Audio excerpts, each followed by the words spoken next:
Now, with coverage you can count on, this is News Channel 8's Good Morning Connecticut.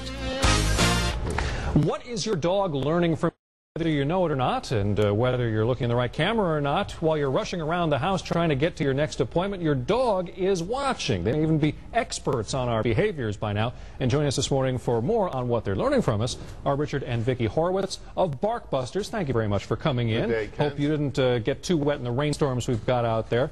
Tell us, it only makes sense, I guess, that our dogs are studying us, whether we want them to or not. We try to teach them some things. There's plenty that they're learning from us without us knowing it? That's correct. Dogs are very routine oriented. So that if I grab my briefcase in the morning, they know I'm going off to work. Okay. Take your sneakers, they know you're going for a walk, they get excited, and they study us all the time. Can that lead to some not so good things? Yes, especially if you're digging in the backyard, for instance, and we're weeding, we're digging holes, and the dog happens to be out there watching us. Oh, it's okay to dig. So we get a call from a customer that says, my dog is digging in the yard. We go to their house, and we notice that they have beautiful landscaping. So we talk to the owners, and she goes, oh yeah, I'm outside, and I'm doing a lot of gardening, and the dog is watching me. I go in the house, and all of a sudden I come out, and there's holes in the yard. They can't learn the weeding, but they can learn the digging. That's right, too bad. Exactly. All right, but I mean, so what's the answer? You just lock the dog away, put a blindfold on him? What do you do? Well, you have to teach them that that's not appropriate behavior. And so what you have to do is either redirect them to do something else, or you correct them when you see them making those kind of mistakes. Dogs are really good at turning things around and initiating things as well. So, for example, if you're getting ready to go to work and they know that they usually walk them at a certain time, they may actually initiate the process before it starts. So they may all of a sudden hand you the leash when you haven't even gotten your shoes on. So dogs really like to learn to be in control. So that's another way that they learn from us, and they try to train us. Sure, okay. They're trying to do it right back to us. Let's stick with the digging in the yard example, though. Yes. I mean, I want to work in the yard. What should I do with the dog? Well, actually, you keep the dog in the house, or you give them some entertainment, whether it's playing a ball or something, so they're off doing something else and not really paying attention to what you're doing outside. Oh, okay. Distract them. Yes. Absolutely. All right. And you mentioned an important thing there about the negative reinforcement while they're doing a behavior. I know that's very important, right? Not, you can't punish them an hour later. That doesn't make any sense, No, right? the dogs live in the moment. You have to correct them at the time that the incident is happening. Okay.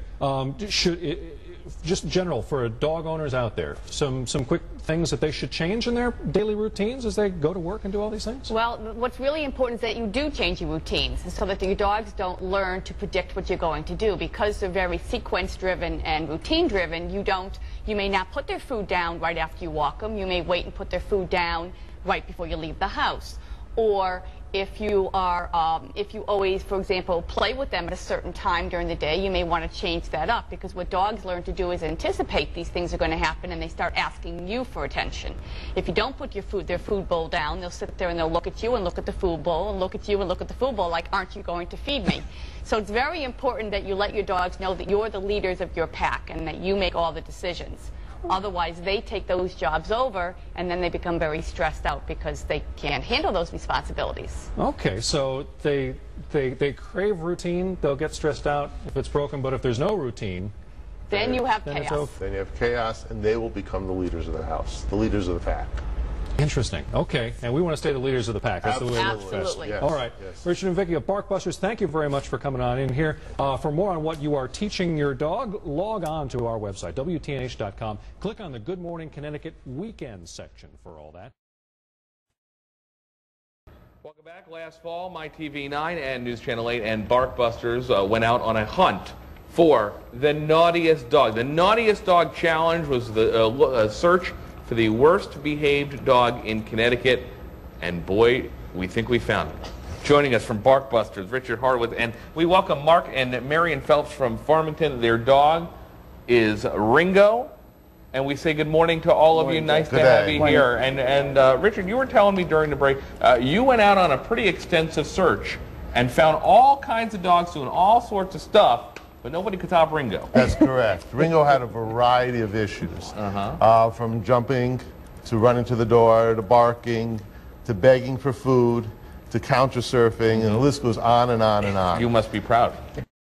We're very proud. And the interesting thing is we wanted to find a dog that we could work with and whose owners were committed to helping change the dog's behaviors. Marion, tell us about Ringo, and was Ringo trouble from the get-go? Not as a puppy. He was really good. He was easy house trained and everything, but his behavior got worse and worse. And how old is Ringo now? He's 5. Okay, so when you get a challenge like this, what's the first thing you look for, and how do you fix it? Well, we go in and we interview the family and see the interaction of the dog, all right? And then we start working on some of the very basic things, like in Ringo's case, barking was a big issue. He'd run to the door, bark, he'd greet everybody and be jumping on them. So then we set up some exercises that we asked the family to start to do. Okay, okay. And in terms of Ringo, what were those exercises? Well, Marion probably could explain them better. Explain them away, Marion. She was the one. Well, the first thing was to baa him when he would bark excessively. Okay. And that worked pretty good, especially when my husband would come home from work. He would just bark uncontrollably. Right, okay. And that really took, you know, just a couple of times for him to really get it. And actually he could talk to me without the dog barking continuously. And from barking, what about begging? Begging an issue as well? Yeah, begging was a big issue.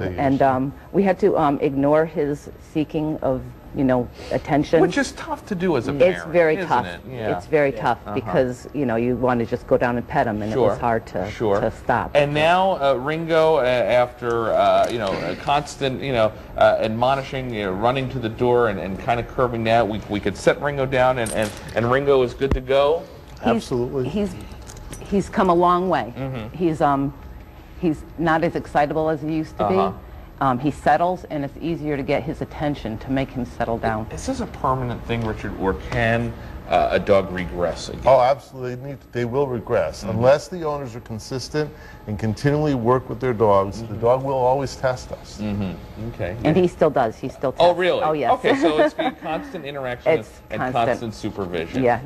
You happier with Ringo 2.0? Oh, yes, yes, yes. Ringo looks very docile, so He's much better. Very good, very better. Excellent. So kudos to you guys over at Barkbusters for that. And again, congratulations to all of our entries into the contest. As always, if you want more information, of course, there's always good fun to be found from WTNH and MyTV9. Just click on the Good Morning Connecticut weekend logo. Can Ringo now bark on command?